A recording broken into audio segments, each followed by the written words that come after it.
what a loss the Celtics had. Now everyone is talking about the amount of three-pointers that the team has taken, and that is something that has been discussed for many years now. So that is an old discussion, and they've lost games before, and it has come up. But were you frustrated by their inability to adjust to the way the game was going, or is this the way that you win, and they're ultimately going to win this thing, so who cares? Did we come on the air and scream when they shot 61 on opening night and made 29? Like, I do. I think there's a balance. I was certainly among those that were, when you see that they took 19 out of 20 beyond the three-point arc in the third quarter, when you're up 20, when you have a chance to put this thing away. Hold on a second. Hold on a second. Did we come on the air and scream when they went 29 of 63 opening night? No, because that's twice as many as they made with just 3 more attempts. I don't understand what your point is. Well, you're saying that some nights they make them and some nights they don't. Yeah, people are mad when they don't make the shots. So, like, are you mad when they take 60 and are you mad because they missed, or are you mad because they took 60? Mad because they kept shooting when they weren't making, and especially in the third quarter when they had scored a bunch of points in the paint in the second quarter, and they just got away from that entirely and said, you know what, we haven't been making threes. Now we're exclusively going to shoot threes in the third quarter, and that's where they lost the game. I hated the complacency. I hate that they fall into these little ruts where they do lose that aggressiveness, where they just settle, where they don't work for good offense. The balance is, if you go back and look at the threes, and I believe Joe when he says, and I know people hate hearing it, but there probably was 11, 12 threes that a lot of pull-ups. They took more pull-up three-pointers in this game than they normally do. Like, I think their average for the season was 16.7. They took 30. Those are not good three-pointers for the Celtics. The catch-and-shoot ones where you're moving the ball, where you're drawing to, where you're getting into the paint, to your point, Hardy, and kicking out are much better. So I didn't love the process at all times. But the NBA does this, and you got to take it with a grain of salt because no one can figure out if this computer is tracking it right and what exactly 4 feet of space and 6 feet of space is. But something like 54, 56 of the 63s were deemed open, like 4+ feet. Like, in general, if those are truly open, you want those shots.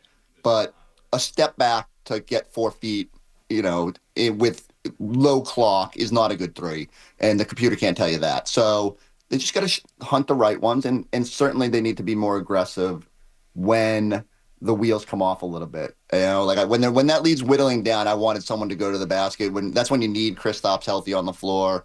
It's hard to catch yourself in the moment sometimes, and I wish they did. Let's get into Porzingis a little bit because you guys tried to grill Joe Mazzulla on him yesterday, and originally he was his normal deflecting self, but eventually you got out of him that this illness he's dealing with is the same illness that cost him, 2-3 weeks longer during the regular season.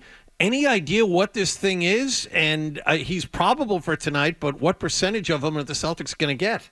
Yeah, so, to give the backstory, he missed 11 games from late February into mid-March, and all we kind of heard that it was some sort of upper respiratory, and, I don't know, like, guys are maybe a little bit more willing to talk about bumps and bruises and knee injuries and stuff like that, but when you get into respiratory stuff, they don't like to open up, and no one has quite explained to us what the full extent of this is, what it is, and it sounds like he's been like battling some after effects, which is weird because from mid-March to mid-April, he was pretty good. Like, I would say that game in New York where he scored 34 points and was knocking down threes all over the court, there was no reason to be suspicious that this was going to linger into the postseason. It's odd because coming off of 5 days off, Joe made it sound like he had no idea that Kristaps was even potentially ill before this game, and then he goes out there for that first stint, and you could tell, like, he was not good. He was winded. He was getting worked on the defensive end, and it was certainly concerning. So,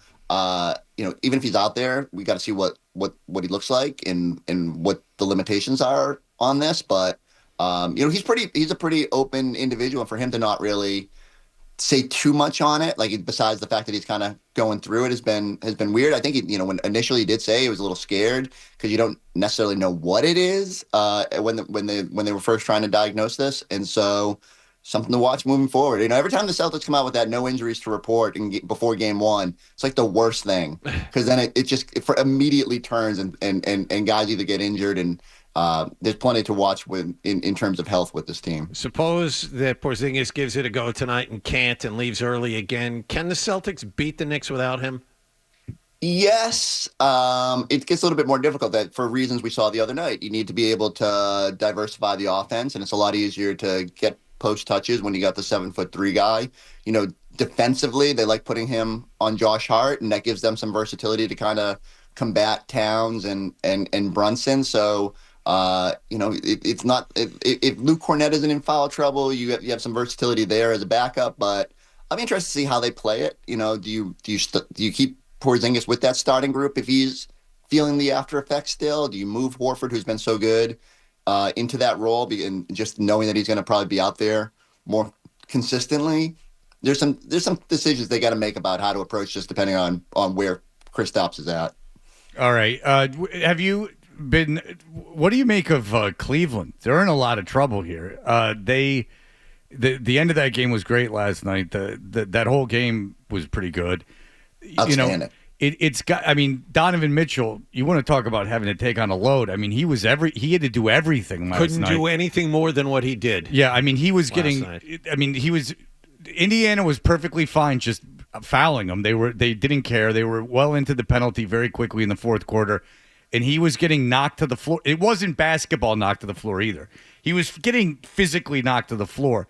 It was actually quite a heroic performance, I thought, by Donovan. Now, he made a big mistake at the end, but who can blame him? But I don't think, unless they get healthy in some way, shape, or form, that Cleveland's winning that series. What say you, Chris Forsberg? Yeah, I mean, look, 2-0, and now having to go on the road is quite a task when you consider that the Pacers have been there. They I think we all, as they were going through their own ups and downs through the regular season, it was easy to dismiss them. And I'm sure I said it along the way. Like, sometimes it's tough for a team to get to the Eastern Conference Finals and get back and bring the same level of intensity and focus. But you could see second half of the year they were starting to creep up. They, another full season with Siakam in there. Like, Nesmith has been fantastic. And if you felt like they were healthy, because they weren't at full health last year either, that they could give teams trouble. And it was clear that from the start of this series that they were going to be up and physical with Cleveland. And now Cleveland, just like last year, is dealing with its own injury woes. I'd be interested. Just like you said, Mitchell, even on his own, is so good that I think they can go into Indy and try to get back into this series. But Pacers, man, like, they are relentless. And I mean, those final sequences were just absurd. And Nesmith going for the rebound, and Halliburton just hitting the threes and embracing it. I thought the most telling thing was Halliburton's at the line in the fourth quarter, and Donovan Mitchell's trying to get the crowd to stop the overrated stuff, because he just fuels off of it now, and hits the dagger three, and now he's goes to the podium and says overrate that. And so when guys have that little extra bit of motivation, man, it just fuels them in a different way that you don't want to touch. And that team is red hot right now. I've got to book multiple destinations for the Eastern Conference Finals. I've been saying it for months. I want nothing to do with Indiana. They don't seem to know that they shouldn't be there. I do. They're boring. They keep you watch getting the end of that game and you think they're boring? They're from Indiana, and they're boring, and they don't have Reggie Miller. I don't care about anyone on that team. They've been doing it for years. They keep getting wins do. against teams that they shouldn't be getting wins against. Rick And Carlisle, it's whether it's mostly And that's Tyrese Halliburton, but they what get you come for. contributions from other guys. And like, what the hell is this team? Why haven't we been talking about them all season long? Halliburton, players don't like him. He's always rated the most overrated player in the NBA. He's always voted the most overrated player in the NBA. I'll be very frustrated if it's – look, we talked about it earlier, Chris. Anyone out of the West, anyone who's left, that's a pretty cool matchup. There are storylines everywhere. There's storylines 1,000%. everywhere. There's a couple championship teams. There's big stars on the other two teams. Like, there's a lot going on.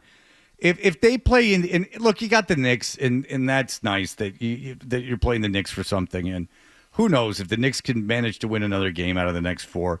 That's a fun thing. But I'll tell you what, this is it's going to be very frustrating if they play Indiana again. You'd be more gassed up for a Cleveland series? If Cleveland was healthy after the regular season they had, absolutely. 64 wins. They split during the regular season. Come on, Chris, you know better than that. If it's the Celtics and a fully healthy Cleveland Cavaliers team in the Eastern Conference Finals, that's fun. I mean, I think the Celtics win, but I think that's it's fun. It's good. There are things you can point towards. And Cleveland's not going anywhere, right? So maybe that's the next step for Cleveland. Is Indy going anywhere? Who? So my pushback would be like, well, don't push back. You got a seeds of a rivalry coming off of last year where you had a fun series, and I know it was a sweep, but they pushed fun in a way that sweep. Oh, get out of here! They pushed them. It was a sweep. It was the most difficult series the Celtics played the entire playoffs. Yeah, and it sucked last year. Was there a least satisfying those championship? games were amazing. You've been a Celtics fan your whole life, right? Yeah. Okay. Well, except for the early '90s because they were terrible. All right. Yeah, regardless, you've been a fan of all the good. How old are you? I'm 44. Okay. Out of all the Celtics championships, where does this one rank? I know you're covering the team. Take that out of it. In terms of satisfaction, where does it rank? It's pretty high up there because it was such an expectation. Like, look, I don't remember '86 well. I remember watching it. I don't remember being like, oh my God, the Celtics won, but it was just because it was what they did. 2008 was special because there was such a gap and it came together quickly. And I was more of a fan then going to games. I don't know. Last year was pretty high because they had to kind of go through it. Like, I feel like we shouldn't. I think it just takes time to know where it slots. And I think we'll look back more fondly at that one as with the passing of time. Well, the championship is always great if you're a fan of the team, but I'm just telling you, it wasn't overly.